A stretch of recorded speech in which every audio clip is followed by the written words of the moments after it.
भारत में सबसे पहला सफ़ेद बाघ मध्य प्रदेश के रीवा में पाया गया था। साल 1951 में गोविंदगढ़ के पास जंगलों में तब के राजा मार्तंड सिंह ने पहली बार सफ़ेद बाघ को देखा था। उसके बाद से सफ़ेद शेरों की संख्या में इजाफा हुआ और तभी है देश की नहीं बल्कि विदेशों में भी इसे देखा जाने लगा।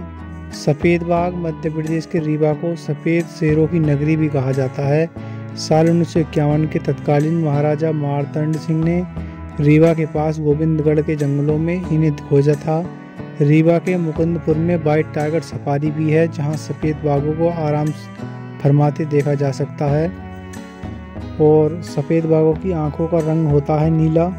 सामान्य बाघों की आंखों में होता है रंग अलग अलग होता है, जहां पीले बाघों की आंखों में नीला होता है, वहीं सफ़ेद बाघों की आंखों का रंग भी नीला होता है।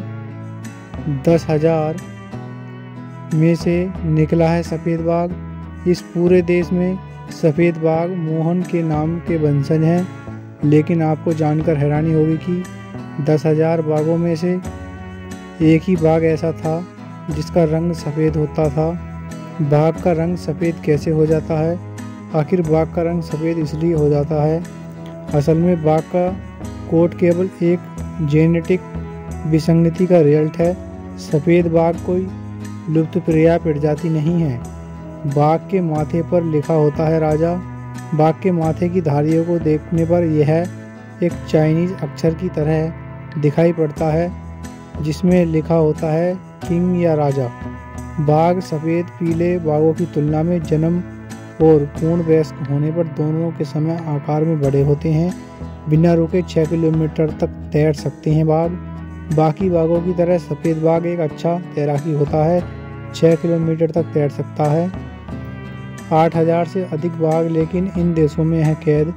WWF के अनुसार एशिया में विशेष रूप से चीन, लाओस, थाईलैंड और वियतनाम में जहां 8,000 से अधिक बाघ कैद होने का अनुमान है।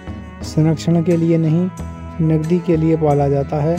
सफ़ेद बाघ जितने दिखने में खूबसूरत होते हैं, उनकी आंखें उतनी ही भावुक कर देने वाली होती हैं। WWF के अनुसार सफ़ेद बाघ शावकों सहित बंदी बाघ शावक उन सुविधाओं के लिए बड़ी मात्रा के राजस्व उत्पन्न करते हैं जो उनके पास है।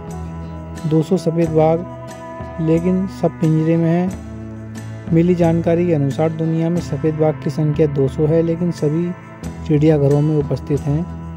तो दोस्तों, वीडियो को लाइक करें, चैनल को सब्सक्राइब करें। वंदे मातरम।